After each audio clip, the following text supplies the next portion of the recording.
everybody. Welcome back to the basketball edition of the Huddle. I'm Ruth Lang here with sports editor Mike Brown, and we got a little bit of a mixed bag for you this week because we have the girls are in sectionals and the boys just wrapped up their regular season. Right. They're also in sectionals now.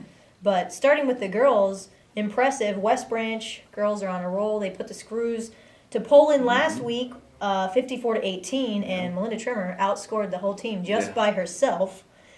When they claimed their 5th consecutive sectional title. And the Lady Warriors, they continued that streak as they rolled to their 4th district championship to get a berth in the 4th district championship after they played the Ravenna Ravens with another heavy win, 56-31. Yeah, that was we thought West Branch would be a favorite in that game, Ruth, but they came out and really thumped them. And Paven Heath had a big game for them. I think she was the leading scorer with 19 points. I think Melinda Trimmer had 18. So, and if they get that kind of scoring in the tournament, they're going to be a really tough out for anybody. Predictions on the district? Yeah, it should be a great one. I would think going in, West Branch would be a slight favorite against Struthers. They will play them Friday night at 7 o'clock over at Austintown Fitch High School. I would think West Branch would be a slight favorite, but again, Struthers is playing well.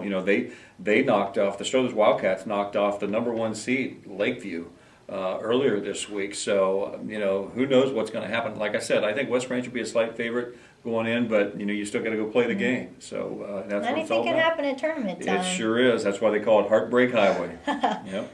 2 other girls teams, area girls teams that we have with sectional championship titles are the St. Thomas Knights and Western Reserve, who also had recent wins. Right, yeah, and again, we were talking earlier, St. Tom is now a Division IV girls and boys basketball school, and I think that's really going to bode well for them because they play a really tough regular season schedule. They're playing Division I and 2 teams for the most part in the regular season. Now they're going into a Division IV tournament, and I think they've got a lot of staying power as a Division IV basketball school. I really do. Yeah. Marlington girls unfortunately took a rough 1-point loss to Kenmore on Thursday at home. That ended their season, and but Marlington had a good girls basketball season. They had a winning record, and Coach Terry Rowe in his second year as their head coach did a lot of good things. They've got a lot of players coming back. I think Marlington's going to be a big factor, looking ahead in years to come. So. Sebring girls also unfortunately out of the sectional tournament action following their loss to Lordstown on Saturday, which followed a nice strong win, 48-29, when they played Leetonia last Wednesday. Unfortunately, what happened just recently, we saw Kelsey Settle got into foul trouble early on. Weren't sure if we were going to have her continuing. She ended up not fouling out, but they just weren't able to overcome. Right, and she means so much to that team. And Sebring, I thought, made a lot of inroads this year. They got to have a home tournament game, which I think was important for them. And, I think they did a lot of good things this year. And they've got some talented young players coming back now. Again, they lose Kelsey Settle, who was a great, great senior. But, they've got some players coming back next year like Sydney Smith, who I think is a really talented basketball player. So, again, like Marlington, a younger team this year with a few seniors mixed in. But I think looking ahead, they're going to be a really nice basketball team next year. Moving now to the boys' action, we saw the Alliance Aviators seniors led the pack in their regular season victory over Kirtland on last Thursday, and J.J. Kakura, another high-scoring game, scored there with 33 points. Also, Parrish Martin and Cordell Phillips, as usual, adding some buckets and double digits to that one. Yeah, they've got Alliance's, I think, without question, our best area boys team. They have been the last several years, and they are again this year. They go into the tournament action later this week. They drew a first-round bye in the tournament, but they will play on Saturday night at home under the new format for the tournament. They'll play Saturday night at home at 7 o'clock, and they're going to play the winner of the Norton-Akron-Springfield game. And I would think Alliance is really going to do well in the tournament. They've got so many good players. It's hard to key on one player for them, even though Kakura leads the area in scoring. But they have like 2 or 3, and really they can have 4 or 5 guys find double figures on any given night, Bruce. So I think Alliance is going to be a real quality basketball team in the tournament. Powerhouse. Yeah. West Branch boys took a win on senior night last Friday in their victory over South Range, but just lost their last regular season game to Poland on Monday. What happened in that game, you think, Mike? Yeah, they got down early to Poland, and they're not the kind of team that can play catch up. I mean, they have to hang in there and hope to have a chance at the end of games. And Poland's a really good basketball team, and they played a Poland. It was a makeup game. It was actually supposed to be played last week, and they had to postpone that. So they're actually playing a regular season game during a tournament week. They just had to fit that in. And then they turn around and West Branch will play in a tournament game Wednesday night, tonight, against the Struthers Wildcats at Struthers. So, kind of a quick turnaround for the Warriors. St. Thomas Knights defeated Garfield Heights Trinity in a 20-point decision on Saturday, and they also just blew Heartland Christian out of the water in their sectional game. Yes, they did.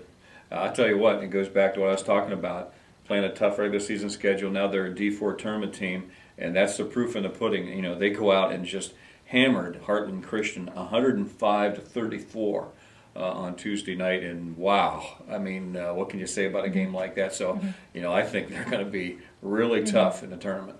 Now, do you think that's a little bit unfair? I mean, I played for a Christian school team, and so I know we didn't necessarily have the best competition that we played against with St. Tom already having this experience playing all these public schools. That gives them a little bit of an edge, would you say? It does, but you know what? On the flip side of that, they have a small enrollment, and they're going playing these really tough regular season teams. So I guess the offshoot of that, the benefit of that, when it's all said and done, is now you're going to go into the tournament playing schools the same size as you are, and you played a much better schedule. So the benefit of that is you're probably going to go quite a ways in the tournament. True. Yeah. Sebring boys, who have already played their sectional semifinal, just lost to the McDonald Blue Devils in a 50-point decision, 89-39. Yeah, that was a tough ending for Sebring because they'd made some inroads this year too. Had a new head coach this year, and Josh Scott, who did a good job. And I think things will be even better next year because his system's in place now. And there's always a transition when you have a new head coach. And they had played McDonald tough in their last game. It was a close game, and so we kind of thought it would be a close game again. That wasn't, in fact, the case. They went, and again, in the new format, they played at McDonald and just never got it going and lost 89-39. So that's the end of their season. But again, I think looking ahead, I think there's some good things down the road for them next year.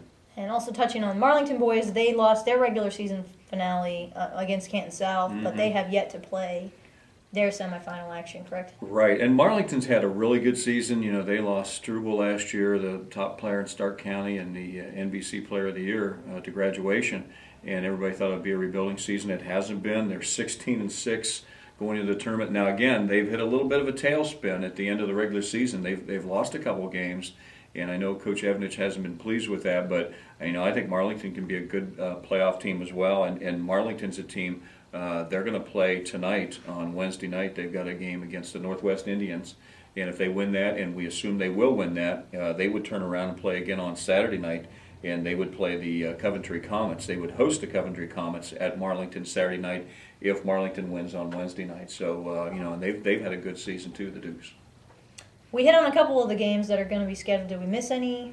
No, I think we've hit the high points. Like I said, we've talked about all the immediate areas and the success of the St. Tom teams, and it's a fun time this year. It's a fun time, and if you lose, it's going to be a heartbreaking time. But that's how the tournaments play out. But I see a lot of potential for some girls and boys teams for the area this year. So that's exciting for us. Keep it tuned here to the Alliance Review. We'll have coverage for you in the paper and online at www.the-review.com. Don't forget about our Twitter account, AllRevSports, and we'll see you here next week.